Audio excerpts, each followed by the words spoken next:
स्वागत आहे मित्रांनो तुमचं आपलं यूट्यूब चॅनल डिसन नॉलेज सिटीमध्ये. जर तुम्ही आपल्या चॅनलला सबस्क्राईब नसेल केलं तर लवकरात लवकर सबस्क्राईब करा. म्हणजे तुम्हाला चालू घडामोडी, विविध सरकारी योजना तसंच ज्या काही जॉब वॅकन्सी निघतात त्याबद्दल जास्तीत जास्त माहिती मिळू शकेल. मित्रांनो, आज आपण बघणार आहोत की होमगार्ड भरती निघलेली आहे.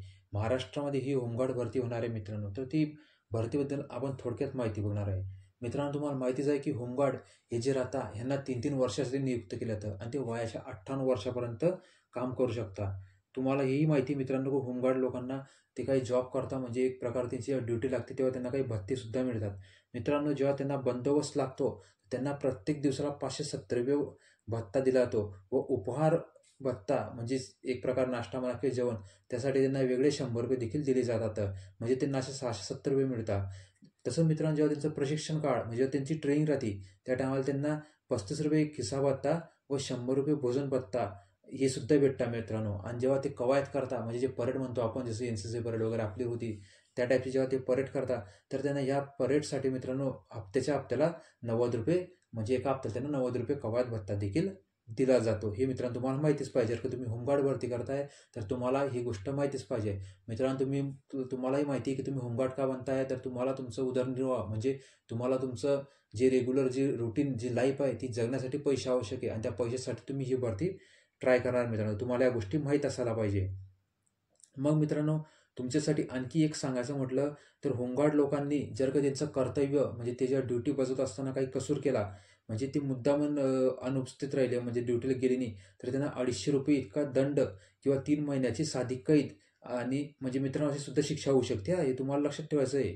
किंवा ते बडतर्फ म्हणजे तुम्ही सस्पेंडवर सुद्धा होऊ शकता मित्रांनो. तुम्हाला ही गोष्ट लक्षात ठेवायची. म्हणजे होमगार्ड जर तुम्ही बनले तर जेवढं दिसतं तेवढं सोपं नसतं मित्रांनो. ती शेवटी युनिफॉर्म राहतं, तुमच्यावर जबाबदारी राहते. मग मित्रांनो, होमगार्ड सदस्याचे फायदे म्हणजे तुम्हाला होमगार्ड बनल्यावर तुम्हाला फायदा काय, तर मित्रांनो तुम्हाला खाकी युनिफॉर्म हीच मोठी शान आहे. तुम्हाला तो युनिफॉर्म मित्रांनो विनाशुल्क सैनिकी प्रशिक्षण तसंच जो सैनिकी गणवेश आहे तो तुम्हाला घालायला भेटतो म्हणजे तुमचा युनिफॉर्म. 3 वर्ष सेवा पूर्ण होमगार्ड मित्रांनो तुम्ही जेव्हा राज्य पोलीस दल किंवा वन विभाग अग्निशमन दलामध्ये तुम्हाला 5% आरक्षण मिळतं. म्हणजे मित्रांनो तुम्ही बघू शकता तुम्हाला वेगळ्या प्रकारच्या संध्या प्राप्त होतात. आणि मित्रांनो तुम्ही हे बघू शकता की तुम्हाला पुरस्कार पदके जे राहतात ते सुद्धा मिळवण्याची संधी भेटते. बरोबर मित्रांनो. आता मित्रांनो तुम्ही बघू शकता की याचे शैक्षणिक अर्थ काय.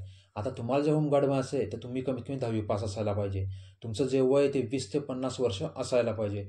आणि तुमची जी उंची ती 162 सेंटीमीटर कोणाची तर पुरुषांची आणि महिलांची किती ते 150 सेंटीमीटर पाहिजे.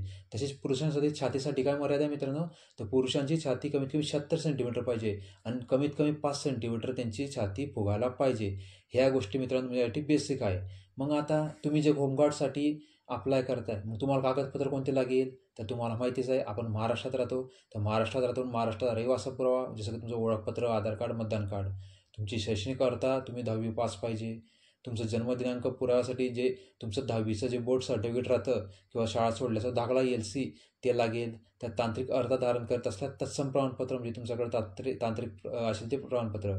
खाजगी नोकरी करत असल्यास मालकाचे ना हरकत प्रमाणपत्र म्हणजे NOC. तसंच 3 महिन्याच्या आतील पोलीस चारित्र्य पडताळणी प्रमाणपत्र हे पोलीस स्टेशनात भेटतं मित्रांनो, हे तुम्हाला लागेल. मग आता शारीरिक क्षमता काय मित्रांनो, तुम्हाला माहिती की जी शारीरिक क्षमतेमध्ये तुम्हाला कमीत कमी 10 गुण मिळवणं आवश्यक आहे म्हणजे धावण्याच्या शर्यतीमध्ये. मग आता धावण्याची शर्यत आता याच्यामध्ये किती धावावं लागेल तुम्हाला पुरुषांना, तर 1600 मीटर आणि महिलांना 800 मीटर. तर मग पुरुषांना 1600 मीटर जर त्यांना पूर्ण 20 गुण घ्यायचे मित्रांनो, 1600 मीटर किती 20 मार्गाला आहे तर त्यांना 5 मिनिटं 10 सेकंदामध्ये यावं लागेल. जर ते 5 मिनिटं 10 सेकंदाच्या वर आले पण 5 मिनिटं 30 सेकंदामध्ये 5.5 मिनिटाचा झालं त्यांना 18 गुण म्हणजे मित्रांनो 2-2 गुण कमी होत जातात. आणि तसंच तुम्ही बघू शकता 5.50ला 16 गुण, 6.10च्या आत 14 गुण, 6.30च्या आत 12 गुण, 6.50च्या आत 10 गुण, 7.10च्या आत 6 गुण, 7.30च्या आत 2 गुण आणि 7.5 मिनिटाच्या वर तुम्ही मारलं तर तुम्हाला काहीच गुण मिळणार नाही मित्रांनो. तसं महिलांना देखील 2 मिनिटं 50 सेकंडच्या आत 25 गुण, तसंच 2 मिनिटं 50 सेकंद ते 3 मिनिटाच्या आत 22 गुण असं तुम्ही मित्रांनो गुण बघू शकता. आपला व्हिडिओ पॉज करून तुम्ही बघू शकता मित्रांनो. मित्रांनो तुम्हाला विनंती, जर तुम्ही अजूनही आपलं चॅनल डिसन नॉलेज सबस्क्राईब नसेल केलं तर लवकर सबस्क्राईब करा मित्रांनो. मला अशी व्हिडिओ बनवायला खूप मेहनत लागते, त्यामुळे मी तुम्हाला कळकळीची विनंती करतो की आपलं चॅनल डिसन नॉलेज सिटीला मित्रांनो सबस्क्राईब करा.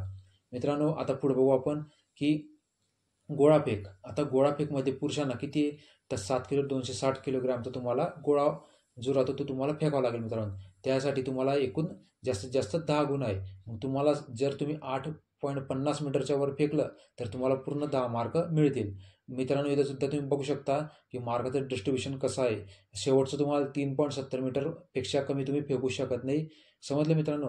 जर तुम्ही 3.10 मीटरपेक्षा कमी फेकलं तर तुम्हाला मार्क मिळणार नाही. समजलं मित्रांनो? म्हणजे तुम्हाला कमीत कमी 3.10 मीटरच्या वर फेकावं लागेल आणि 8.50 मीटरच्या वर फेकलं तुम्हाला 10 मार्क मिळतील. कोणाला? पुरुष उमेदवारांना. तसं महिला उमेदवारांना देखील 10 मार्क आहे. त्यांना 6 मीटर किंवा त्यापेक्षा जास्त फेकावं लागेल आणि ते सुद्धा 4 मीटरच्या कमीत कमी 4 मीटर तरी फेकावं लागेल, तेव्हा त्यांना 2 गुण मिळेल. 4 मीटरपेक्षा कमी फेकलं त्यांना काहीच गुण मिळणार नाही. मग आता तुम्हाला किती संध्या दिल्या जातील? तर जास्तीत जास्त तुम्हाला 3 वेळा संधी देण्यात येईल मित्रांनो. बरोबर? आणि जास्तीत जास्त तुमचं अंतर जे तुम्ही फेकलं ते तुमचं ग्राह्य धरलं जाईल. आता तुम्ही बघू शकता की गोळाफेकमध्ये पात्र होण्याकरता उमेदवारांना जास्त म्हणजे 4 गुण मिळवणं कंपल्सरी आहे मित्रांनो. म्हणजे तुम्हाला गोळाफेकमध्ये पात्र व्हायचं आहे तर तुम्हाला जे उमेदवार तुम्हाला कमीत कमी 4 गुण मिळवायला तुम्ही बघू पाहिजे शकता मित्रांनो. तांत्रिक अर्हता देखील दिली आहे.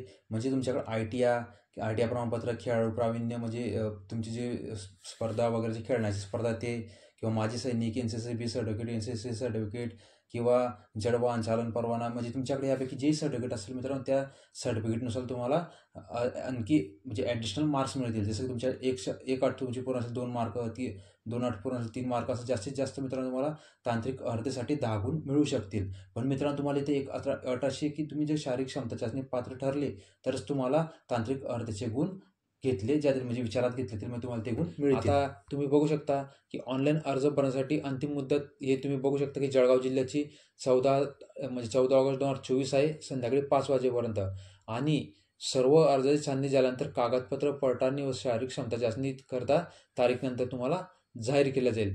मित्रांनो, आता जसं की आता तुम्हाला माहितीच आहे की तुमच्यासाठी भरती निघलेली आणि ही भरतीची मित्रांनो विनाशुल्क तुम्ही या भरतीसाठी नोंदणी करू शकता. ही सुद्धा गोष्ट तुम्हाला माहीत पाहिजे. बरोबर मित्रांनो, तुम्हाला कळकळीची विनंती आहे, मी खूप मेहनत घेतो तर आपला व्हिडिओ नक्की सबस्क्राईब करा आणि आपलं चॅनल म्हणजे डिसेंट नॉलेजसाठी सबस्क्राईब करा आणि आपला व्हिडिओ जितका होईल तुमच्याकडून तेवढं जास्तीत जास्त शेअर करा. आपल्या व्हिडिओला लाईक करा, कमेंट करा आणि आपलं चॅनल डिसेंट नॉलेजसाठी सबस्क्राईब करा. तर आता मित्रांनो, आपण बघू शकतो की जळगाव जिल्ह्यामध्ये म्हणजे प्रत्येक जिल्ह्यावर वॅकन्सी निघलेली, पण आता आपण जळगाव जिल्ह्याचं एक बघतोय. तर जळगाव जिल्ह्याबद्दल तुम्ही बघू शकता इन्फॉर्मेशन की जळगाव जिल्ह्यात कोणत्या म्हणजे आता मित्रांनो तुम्ही हे सुद्धा बघू शकता की पात्र उमेदवारांची अंतिम निवड पथकानुसार रिक्त असलेल्या जागांनुसार गुणवत्तेच्या आधारे करण्यात येईल. म्हणजे तुम्ही हे वाचू शकता मित्रांनो. तुमचं जे शैक्षणिक अर्हता वगैरे त्यानुसार तुमचं जे मार्क आहे त्यानुसार तुमचं निवड करण्यात येईल. शारीरिक विकलांगता असलेल्या उमेदवारांसाठी म्हणजे तुम्ही हँडिकॅप वगैरे चालणार नाही, तुम्हाला फिट असायला पाहिजे मित्रांनो. तुमच्याकडं पोलीस चारित्र्य म्हणजे जे कॅरेक्टर सर्टिफिकेट राहतं ते सुद्धा तुमचं चांगलं असायला पाहिजे. नंतर अंतिम गुणवत्ता यादी तुमच्या संकेतस्थळावर प्रसिद्ध होईल मित्रांनो. जर तुम्हाला काही अडचण असेल अर्ज भरण्यासंदर्भात तर होमगार्डसाठी कुठं जळगाव जिल्ह्यासाठी तर तुम्ही 0257 22 29 717 या क्रमांकावर कार्यालयीन वेळेस संपर्क साधू शकता आणि तुमचं जे अडचण आहे फॉर्म भरायला ते तुम्ही मित्रांनो त्यांना विचारपूस करू शकता. बरोबर आहे.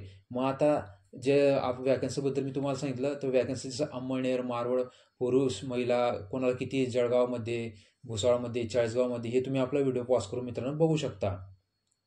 तसंच तुमचा जो 12 अंकी आधार क्रमांक तुम्ही मित्रांनो काळजीपूर्वक भरायला पाहिजे.